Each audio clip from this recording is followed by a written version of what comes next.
안녕하십니까, 김남호 전도사입니다.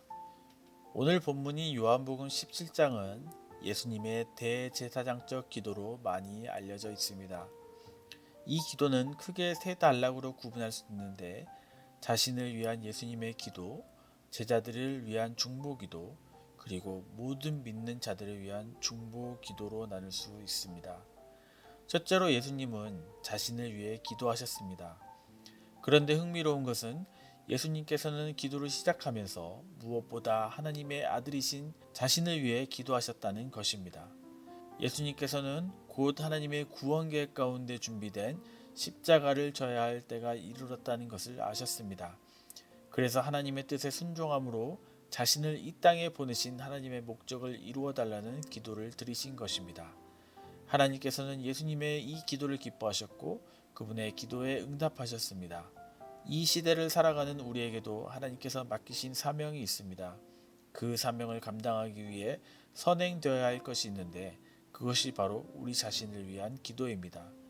하나님께서는 예수님의 기도에 기뻐하시고 응답하셨던 것처럼 오늘 우리의 기도를 기뻐하시고 응답하십니다.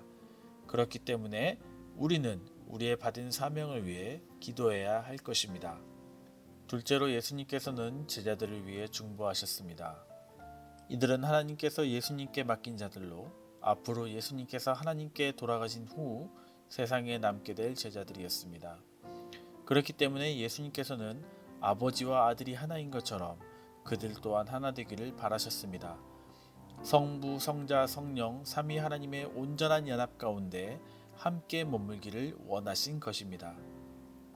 또한 예수님께서는 제자들이 거룩하기를 간구하셨습니다. 제자들이 하나 되고 악한 자의 손에서 보존되는 것도 중요하지만 제자들이 수동적으로 박해를 피하는 데 그치지 않고 좀 더 적극적으로 세상 속으로 들어가 선교의 길을 가기를 예수님께서는 원하셨던 것입니다.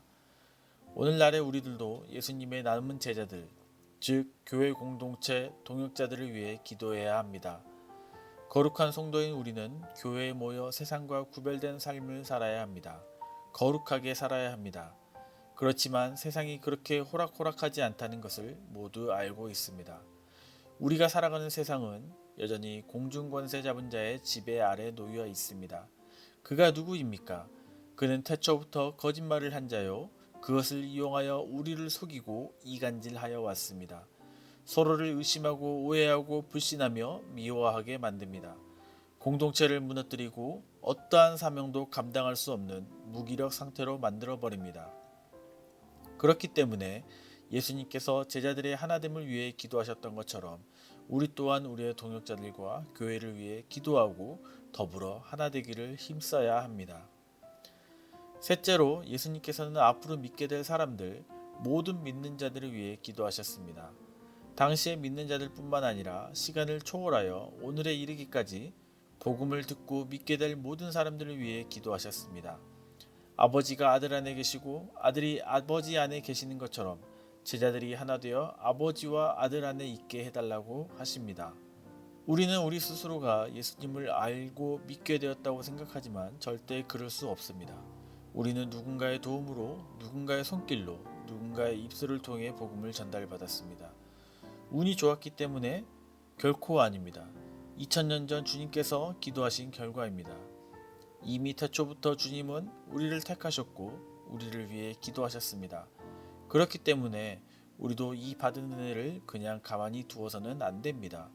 적극적으로 선교의 사명에 충실하게 순종할 필요가 있습니다. 복음을 인해 세워진 교회를 통해 앞으로 세워질 이 땅의 교회를 위해 기도해야 합니다. 그리고 교회의 하나됨을 위해 기도해야 할 것입니다. 요즘 담임 목사님께서 임박한 은혜의 때에 기도해야 한다고 계속 말씀하고 계십니다. 교회 설립 46주년이 되었기 때문에 기도하는 것이 아닙니다. 50주년을 기대하며 비전센터가 곧 세워질 것이라는 기대감 때문에 기도하는 것도 아닙니다.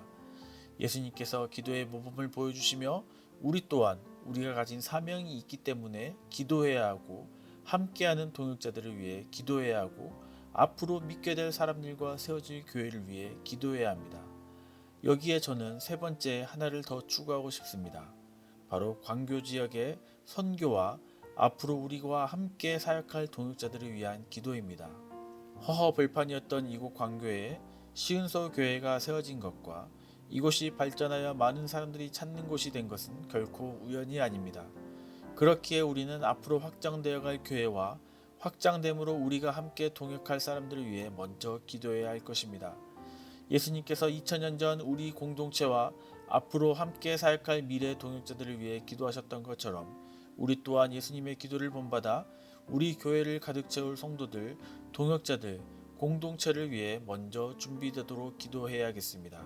뿐만 아니라 우리의 선교적 사명을 감당하며 이곳 광교의 복음을 전하는 일에 최선을 다해야 할 것입니다.